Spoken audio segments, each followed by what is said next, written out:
I love basketball, I love hoop. I watch as many games as I can. The thing is though, I only watch basketball by myself. I used to watch with my family, can't anymore. Mom's commentary, out of control. Just completely insane. We were watching the Warriors in the play-in game a couple months ago, right? Steph Curry's balling out, and out of nowhere, my mom just goes, "Dang! Where did all these light-skinned brothers come from?" I'm like, "I don't know, Mom, interracial marriages. Like the one you're fucking in." It's a weird spot to be in, having your white mother question the existence of light-skinned black people in front of her light-skinned black son, like she's the blackest person in the room. It's like, "Mom, where do light-skinned brothers come from? You made the lightest one. Where do you? I look like Klay Thompson. Why is this confusing for you, man?" I am mixed race, I'm half black. It's crazy how genetics work, right? You got half black people that look like Barack Obama, half black people that look like Drake, Mariah Carey, and then sometimes you just get Puerto Rican Michael Phelps with low self-esteem.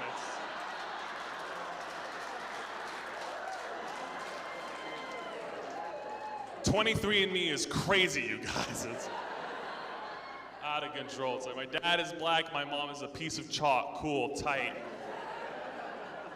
And that is how you get an Italian Muppet. That's how you get me. I look like I own a pizzeria on Sesame Street, is what I'm trying to say.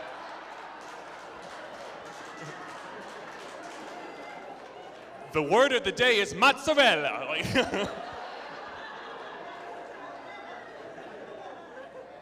we don't all come out looking like Lenny Kravitz, is what I'm trying to say. That's what I'm trying to get out. I don't look like Lenny Kravitz, but I look like what a person named Lenny Kravitz is supposed to look like. You know what I mean? You see me, you don't go, "Oh, that's a half black dude." You see me, you go, "That is the tallest Jew I have ever seen."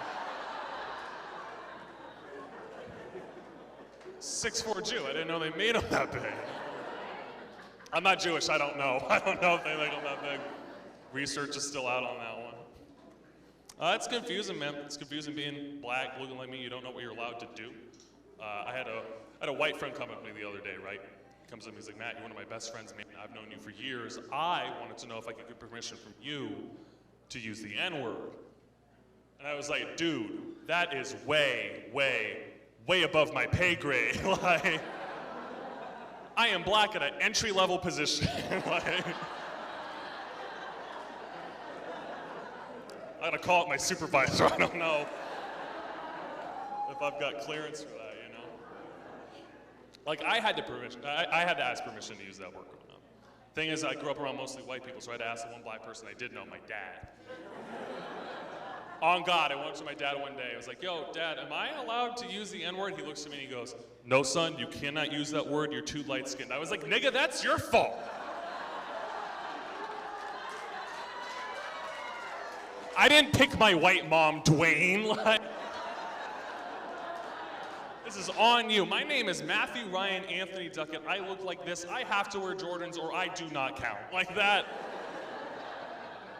is the deal, man. That is the deal. It's confusing for other people too. I got pulled over the other day. I rolled down my window. I was like, "Oh, is there a problem, officer?" He just looked at me and he went, "Maybe.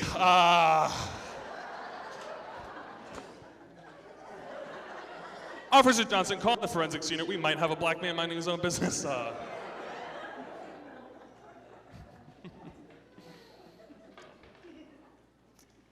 I am a child of divorce. I'm an adult of divorce, actually. Any adults of divorce in the house? Anyone's parents split after you left the house? Just me? All right. I'll bear that cross. Being an adult when your parents divorce is interesting as compared to because when you're a kid and your parents divorce, I feel like your parents like want you to like the other one more than them. When you're an adult, they don't give a fuck what you think about them. They just want you to hate the other one. Like my dad says the craziest stuff about my mom. I was on the phone with him the other day. He's like, "Son, there's something I need to tell you about your mother. You may not like this, but your mother, she has been a full-blown racist the entire time we've been married. she's been a racist. I was like, kind of a weird way of showing it, being faithfully married to a black man for 30 years.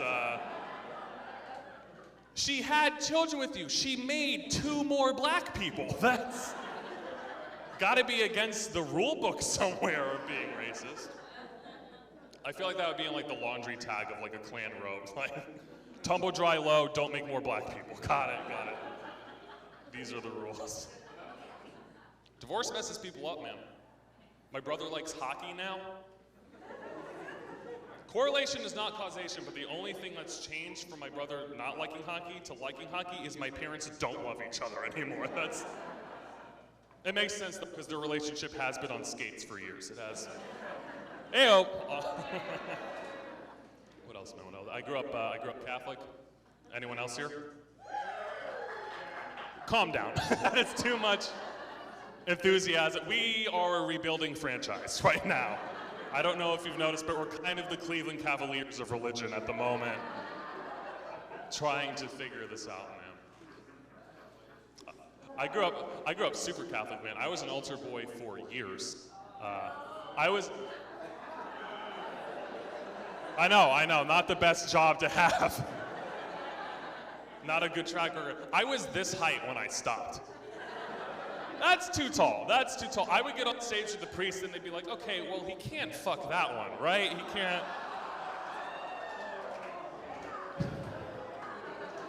If you look like you can throw down a windmill dunk on your priest, he's probably not molesting you, is what I'm trying to say. People would be like, that's not an altar boy, that's an altar man. That is an altar man.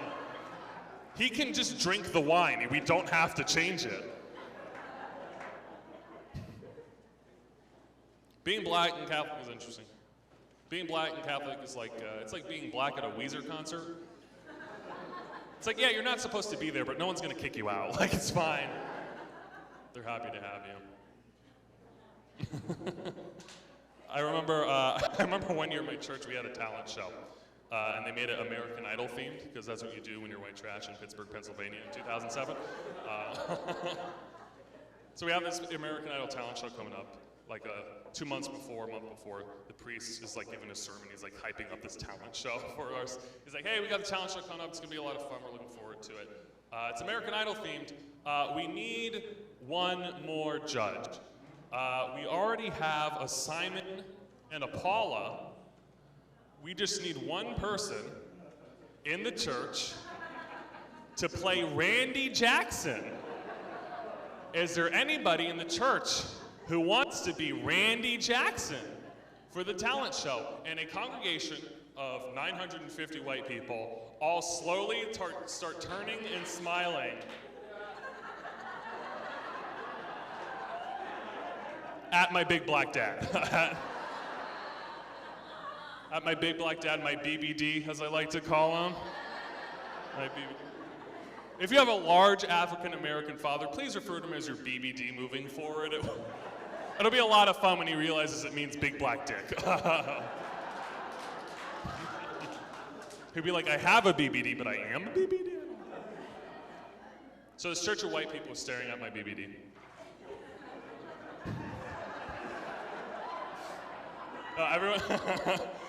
Everyone's staring at my dad. And he realizes this, he turns to me. And I swear to God, this is the most vulnerable my father has ever been with me. He turns to me and he goes, Matt, am I really that fat? And I'm like, dude, that's not why they want you to be Randy Jackson. You're the one black dude in a 30-mile radius. You could have been Indian and you would have been Randy Jackson. My dad's a nice guy, though. He did it. He was Randy Jackson for the talent show. The thing is, he lost 30 pounds leading up to it in the 2 months before, so he wouldn't look like Randy Jackson anymore. Crazy, right? Joke was on him. Same month that Randy Jackson got liposuction, so it just looked like he tried to crush this Randy Jackson. Like, it's one thing to have people think that you look like Randy Jackson. To have people think you're trying to look like Randy Jackson, yo, that's gotta be a no for me, dog. All right, thank you very much, everybody.